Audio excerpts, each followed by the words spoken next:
Bonjour à toutes et à tous et bienvenue dans cette nouvelle vidéo au sein de CG Media. Merci à tous de nous suivre sur cette chaîne YouTube et un petit peu sur LinkedIn aussi.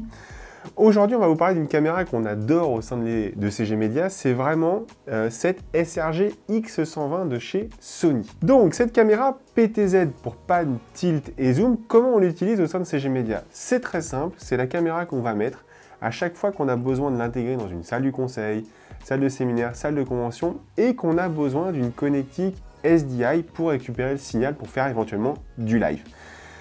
Pourquoi aussi cette version de caméra et pas plutôt sa grande sœur, la H800? Pour la simple et bonne raison que déjà elle est jolie. Et ça on y tient énormément au sein de CG Media parce qu'on travaille avec des designers d'intérieur, des architectes et qu'on est pas mal challengé, je pense comme tout le monde en tant qu'intégrateur, sur la beauté de nos produits. Donc ça a été choisi par l'équipe, on l'a validé, elle existe en deux couleurs, aussi bien en blanche qu'en noir, et c'est vrai qu'on aime vraiment beaucoup parce qu'on la trouve assez mignonne, on ressemble un petit peu à R2D2 quand même.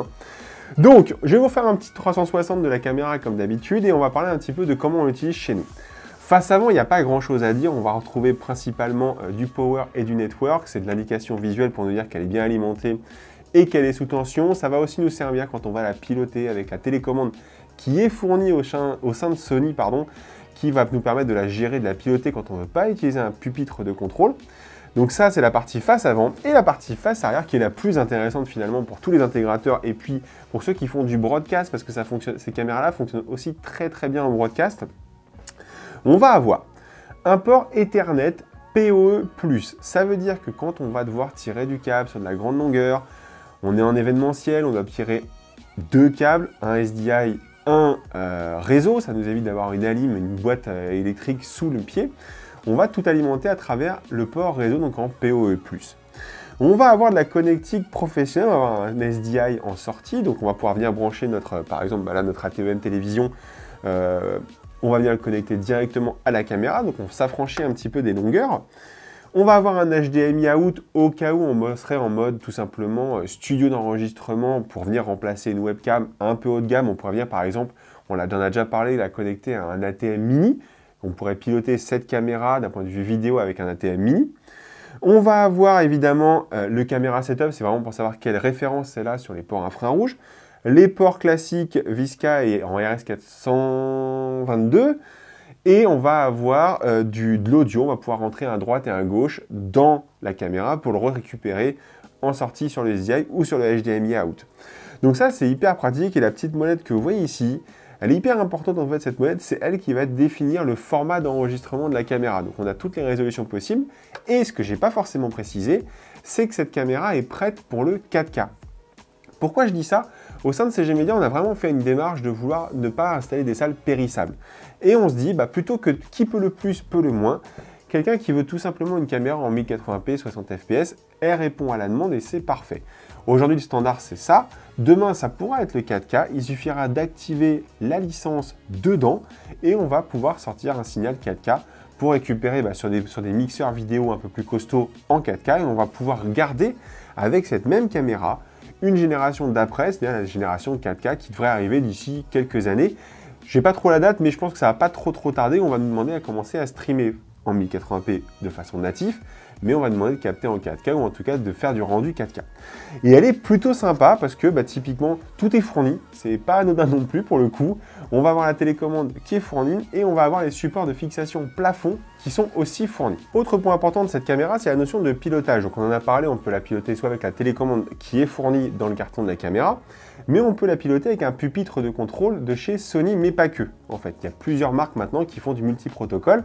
On en parlera très bientôt sur la chaîne, et franchement, restez connectés, les produits sont hyper sexy, et deux, ils sont hyper fonctionnels. On peut piloter plein de caméras. Enfin, je vous montrerai vraiment, j'ai hâte de pouvoir montrer ça en vidéo. En gros, on va pouvoir la piloter aussi bien en distanciel, c'est-à-dire que ça va intéresser typiquement les régisseurs de salle du conseil, c'est-à-dire qu'on va connecter un pupitre de contrôle, on n'est pas besoin d'être dans la salle et on va la piloter à distance. On va pouvoir à travers ce pupitre appeler des presets, et ça fonctionne encore une fois à travers le port réseau. Directement, on va piloter notre caméra. Autre point fort aussi, c'est pas anodin, pour les mondes du broadcasting, elle est NDI ready, c'est-à-dire qu'on va pouvoir la récupérer dans des consoles de mixage en NDI, bon, soumis à licence bien évidemment, mais on va pouvoir récupérer un streaming directement de cette caméra. Et dernier point, j'insiste là-dessus parce qu'elle n'a que des points forts celle-là, en tout cas je trouve qu'elle a que des points forts, c'est qu'elle est, on peut streamer directement de la caméra dans son broadcaster, et ça c'est pareil, c'est hyper pratique. On a envie de surveiller sur un écran, de contrôle, mais pas forcément de la régie en fait. On a envie de surveiller ce qui se passe peut-être dans une pièce parce qu'elle est un peu sensible. La caméra répond à la demande, il suffit de récupérer son flux de streaming et on a un protocole de sécurité là-dessus. J'insiste là-dessus aussi sur la partie sécurité parce que, mine de rien, quand on a commencé à travailler avec ces caméras-là, on s'est pas mal soucié de ça. On ne peut pas, on peut désactiver l'interface web nativement de cette caméra, c'est-à-dire qu'il y a un curseur derrière où on va dire tu actives la partie IHM web pour y avoir accès ou tu ne l'actives pas.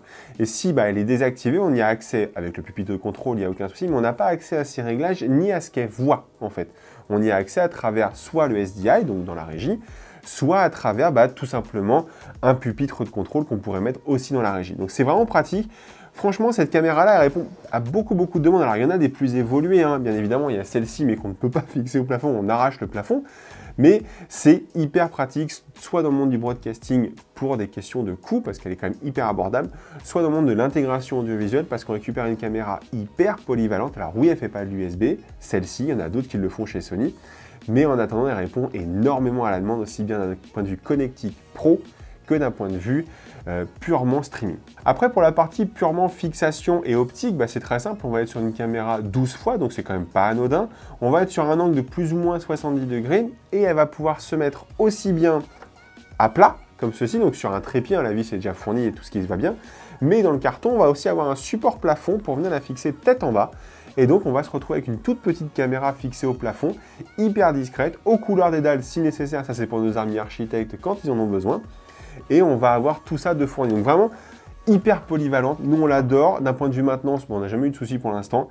Et vraiment, Sony a fait des caméras hyper qualitatives. Et cette fonction de pouvoir updater en 4K, je pense que ça ne va pas tarder, en tout cas à titre perso. Nous, évidemment, elles sont activées en 4K pour plein de raisons, souvent quand on fait du live dans les conseils municipaux ou pour les plénières.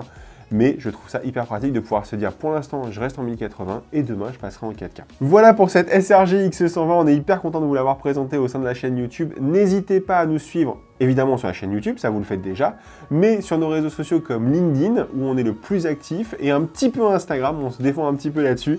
En attendant, moi je vous dis à très bientôt pour une prochaine vidéo sur la chaîne et en attendant, n'hésitez pas à venir les essayer, on se fera un plaisir de vous les présenter.